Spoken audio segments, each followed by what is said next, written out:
Let me ask you something very honestly. How many mock tests have you given so far?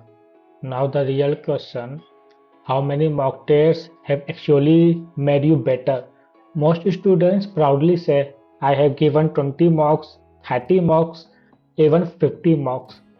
But when the result doesn't improve, they feel confused, frustrated, and demotivated. Let me tell you a truth that no one says clearly. Mock tests do not improve your rank. Mock test analysis improves your rank. Giving mocks without proper analysis is like going to the gym, lifting random weights, never checking your posture, never correcting mistakes. You get tired, not stronger. Today's video will change how you look at mock tests forever. If you truly learn this skill, one mock test can be more powerful than 10 days of blind study. So stay with me till the end. Why most students fail despite giving mock tests? Let's understand the problem first. Most students treat mock tests as a score generator, a confidence booster or confidence killer, a judgment of intelligence. They ask only one question: how many marks did I get? That's the wrong question. Mock tests are not exams. Mock tests are diagnostic tools. Think of a medical test. Does the doctor celebrate your blood report score? No. The doctor asks, what's wrong? Why is it wrong? What needs to change? But students do the opposite. They see the score, compare with others, feel happy or depressed, move to the next mock. No reflection, no learning, no growth. That's why improvement stops. The real purpose of mock tests. Let me simplify this. The purpose of mock tests is not to prove how good you are. The purpose is to expose how weak you are.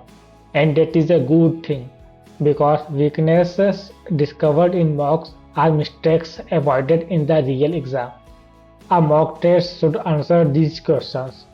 Where am I losing marks?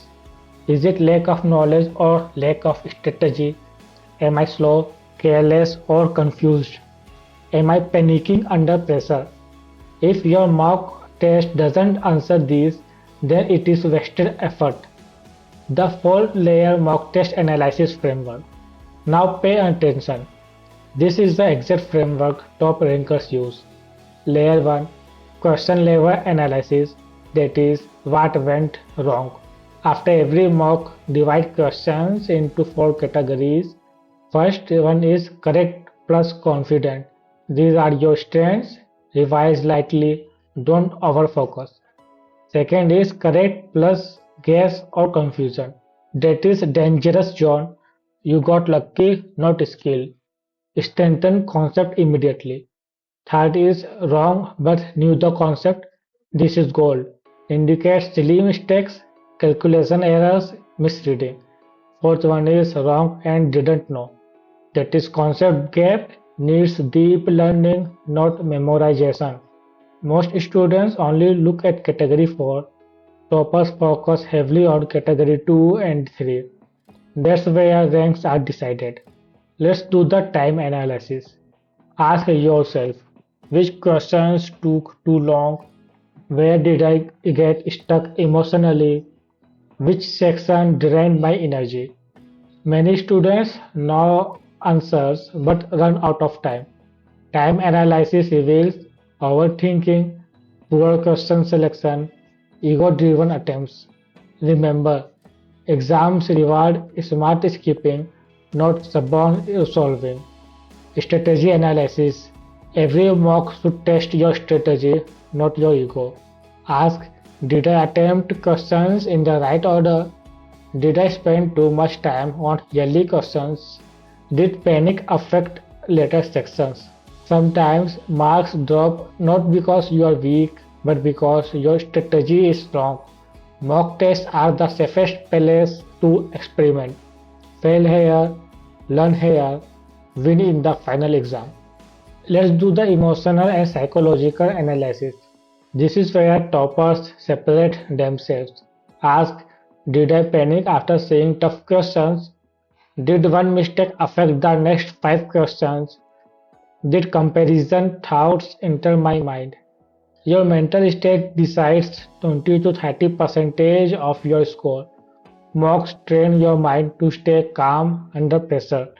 If you ignore this layer, your preparation remains incomplete.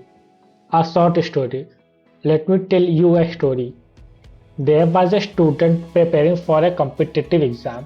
Very sincere, studied daily, he gave mock tests regularly, but his score was stuck.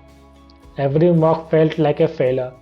One day, his mentor told him, stop giving new mocks for 10 days, analyze old ones deeply. He was shocked, but he followed it.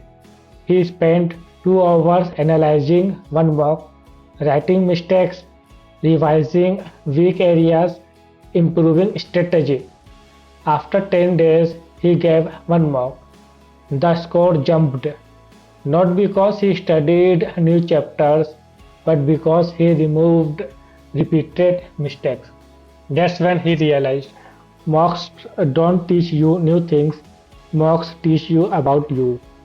How to do mock analysis practically. Here's a simple step by step routine. Step 1. Take a break after the mock.